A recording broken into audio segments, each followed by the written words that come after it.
বন্ধুরা আপনাদের আবারও স্বাগত জানাই ট্রেডার ভিউ ইউটিউব চ্যানেলে। আজকের ভিডিওতে আমরা আলোচনা করব ভিআই অর্থাৎ ভোডাফোন আইডিয়া লিমিটেডের এফপিও এর ব্যাপারে। কারণ বর্তমানে ভিআই এর এফপিও লঞ্চের খবরটা ট্রেন্ডিং এ রয়েছে, আর এছাড়াও এটি ভারতের এ পর্যন্ত সবচেয়ে বড় এফপিও অর্থাৎ ফলো অন পাবলিক অফার। কারণ ভিআই মার্কেট থেকে 18,000 কোটি টাকা ওঠানোর লক্ষ্যে এই এফপিওটি লঞ্চ করছে। কিন্তু ভিআই এর গত কয়েক বছরের পারফরমেন্স প্রত্যেকটা ইনভেস্টরের মনে একটা প্রশ্ন জাগিয়ে দিচ্ছে যে এই এফপিওতে ইনভেস্টমেন্ট করা আদৌ কি প্রফিটেবল হবে। তো চলুন এই সমস্ত বিষয়গুলি নিয়ে আজকের ভিডিওতে আমরা আলোচনা করার চেষ্টা করব। যারা এখন পর্যন্ত এফপিও কি জিনিস এটা জানেন না, তাদের জন্য দু লাইনে এফপিও কি সেটা একটু বোঝানোর চেষ্টা করি। এফপিও যার ফুল ফর্ম হলো ফলো অন পাবলিক অফারিং। সহজ কথায়, যখন কোনো কোম্পানি আইপিওর মাধ্যমে মার্কেট থেকে ফান্ড ওঠায় আর সেই ফান্ডের পরেও কোম্পানির আরও ফান্ডের প্রয়োজন পড়ে, তখন সেই কোম্পানিগুলি আরও একটা পদ্ধতিতে মার্কেট থেকে ফান্ড ওঠানোর চেষ্টা করে, আর এই পদ্ধতিটিকেই বলা হয় এফপিও অর্থাৎ ফলো অন পাবলিক অফারিং। এটা অনেকটাই আইপিওর মতো বললেই চলে, কারণ যে কোম্পানি একবার অলরেডি আইপিওর মাধ্যমে ফান্ড উঠিয়েছে সেই কোম্পানি দ্বিতীয়বার আইপিও লঞ্চ করতে পারবে না। তবে সেই কোম্পানির প্রমোটারদের কাছে যে পরিমাণ শেয়ার হোল্ডিং রয়েছে সেই হোল্ডিংসের মধ্যে থেকে আবারও মার্কেটে ছাড়তে পারবে এবং সেই শেয়ারগুলির বদলে তারা ফান্ড কালেক্ট করতে পারবে। তো আশা করি এফপিও বিষয়টা আপনারা বুঝে গেছেন। আর যাদের এখনও এফপিও বিষয়টি ক্লিয়ার হয়নি, তারা আই বাটনে একটা লিঙ্ক দিয়ে দেবো, সেখান থেকে গিয়ে আপনারা এফপিওর ব্যাপারে ডিটেলসে দেখে নিতে পারেন। এবার ফিরে যান ভিআইতে, অর্থাৎ ভিআই কেন এই এফপিও লঞ্চ করছে, ভিআই এর কি এমন প্রয়োজন পড়লো যে তাকে এফপিওর মাধ্যমে আবারও এত বড় অ্যামাউন্ট কালেক্ট করতে হচ্ছে।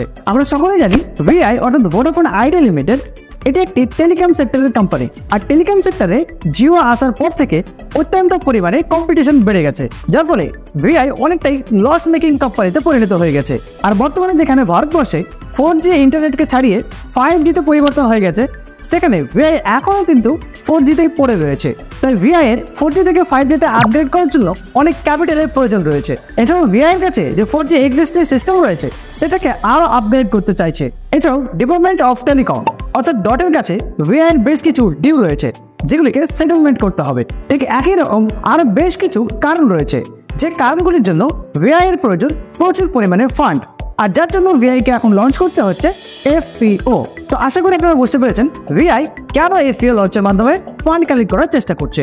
তো চলুন এই এফপিওতে ইনভেস্টমেন্ট করার আগে ভিআই এর একটু গত কয়েক বছরের ফাইন্যান্সিয়াল পারফরমেন্সটা দেখার চেষ্টা করি, যার ফলে আপনাদের মধ্যে একটা ক্লিয়ার ধারণা আসতে পারে যে ভিআই এ আপনাদের ইনভেস্টমেন্ট করা সঠিক হবে নাকি বেঠিক হবে। তো আপনারা যদি ভোডাফোন আইডিয়া লিমিটেডের ফাইন্যান্সিয়াল ইনফরমেশনটা দেখেন গত কয়েক বছরে, তাহলে আপনাদের একটা ধারণা চলে আসবে যে ভোডাফোন আইডিয়া লিমিটেড গত কয়েক বছরে কি হারে লস খাচ্ছে। এখানে প্রফিট আফটার ট্যাক্সের বিষয়টা যদি আমরা দেখি, তাহলে 2022 সালে দেখতে পাচ্ছি ভোডাফোন আইডিয়া লিমিটেড প্রায় 40,000 কোটি টাকার বেশি লস খেয়েছে। এরপর 2022 সালেও কিন্তু ভোডাফোন আইডিয়ার লস মেকিং ইয়ার ছিল।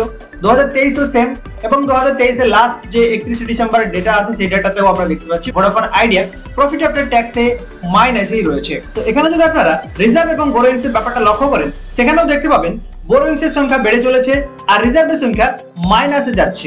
সেম ডেটা আপনারা 2023 সালেও লক্ষ্য করতে পারবেন, রিজার্ভের তুলনায় বোরোইংস এর সংখ্যা অতিরিক্ত পরিমাণে বেড়ে গেছে এবং রিজার্ভ সেখানে মাইনাসে যাচ্ছে। তো আপনারা বুঝতে পারছেন ফাইন্যান্সিয়াল হালাত কেমন রয়েছে ভোডাফোন আইডিয়া লিমিটেডের। আর এই কারণেই কিন্তু অনেক ইনভেস্টর রয়েছেন যারা ভোডাফোন আইডিয়া লিমিটেডের এফপিওতে ইনভেস্টমেন্ট করতে ভয় পাচ্ছেন। চলুন এরপরেও যারা ভোডাফোন আইডিয়া লিমিটেডের এফপিওতে অ্যাপ্লাই করতে চান তারা কিভাবে অ্যাপ্লাই করবেন আপনাদের সেই ব্যাপারটা একটু দেখানোর চেষ্টা করব। তো চলুন এবার আমরা দেখার চেষ্টা করব এই ভিআই এর এফপিওতে যদি আপনারা অ্যাপ্লাই করতে চান তাহলে কিভাবে অ্যাপ্লাই করতে পারবেন। তো ভোডাফোন আইডিয়া লিমিটেড এফপিওতে অ্যাপ্লাই করার জন্য আমরা এখানে অ্যাকজুলেটর অফিসিয়াল ওয়েবসাইটে চলে এসেছি। এখানে আপনারা একটা আইপিও বলে অপশন পেয়ে যাবেন, এই আইপিওতে ক্লিক করতে হবে। আইপিওতে ক্লিক করা মাত্রই ওপেন অ্যান্ড আপকামিং আইপিও আন্ডারে ভোডাফোন আইডিয়া লিমিটেড এই আইপিওটিকে পেয়ে যাবেন। তো এটিতে আমরা ক্লিক করে নেব। তো এখানে আপনারা ভোডাফোন আইডিয়া লিমিটেডের এফপিও এর ব্যাপারে বিস্তারিত তথ্য দেখতে পাবেন, যেমনটা আমরা এখানে দেখতে পাচ্ছি মিনিমাম ইনভেস্টমেন্ট। তো এখানে আপনি মিনিমাম ইনভেস্টমেন্ট 14,278 টাকা থেকে শুরু করতে পারেন। 14,278 টাকার বদলে আপনি এখানে পাবেন মাত্র 1 লট, আর 1 লট ইকুয়াল টু 1298টি শেয়ার কিন্তু আপনি পেয়ে যাবেন। আর এখানে এক একটি শেয়ার প্রাইস যদি আমরা লক্ষ্য করি, তাহলে এখানে দেখতে পাচ্ছি 10 থেকে 11 টাকার মধ্যে এক একটি শেয়ার প্রাইস থাকবে। আর এখানে ম্যাক্সিমাম ইনভেস্টমেন্ট আপনি করতে পারেন 1,99,892 টাকা, যার বদলে আপনি 14 লট শেয়ার পাবেন।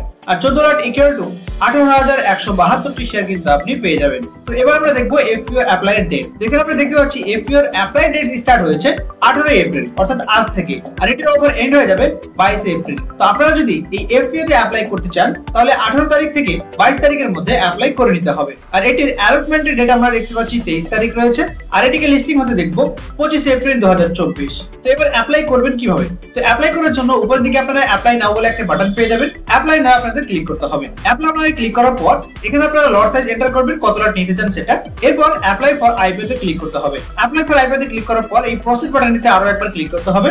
প্রসেস বাটনে ক্লিক করা মাত্রই আপনার আইপিও অর্ডার কিন্তু প্লেস হয়ে যাবে। তো বন্ধুরা, এই ছিল VIFU নিয়ে আলোচনা। তো ভিডিওটি কেমন লেগেছে অবশ্যই কমেন্ট করে জানাবেন, আর চ্যানেলটিকে সাবস্ক্রাইব এবং লাইক শেয়ার করতে ভুলবেন না। তো বন্ধুরা, আর দেরি কিসের, আজই আপনারা নিচে দেওয়া ডেসক্রিপশন বক্সের লিঙ্কের মাধ্যমে সম্পূর্ণ ফ্রিতে অ্যাঞ্জেলো নিয়ে আপনারা ডিমেট অ্যাকাউন্ট ওপেন করুন আর অ্যাড ফান্ড করে আপনাদের ট্রেডিং জার্নির মজা নিতে থাকুন। ধন্যবাদ।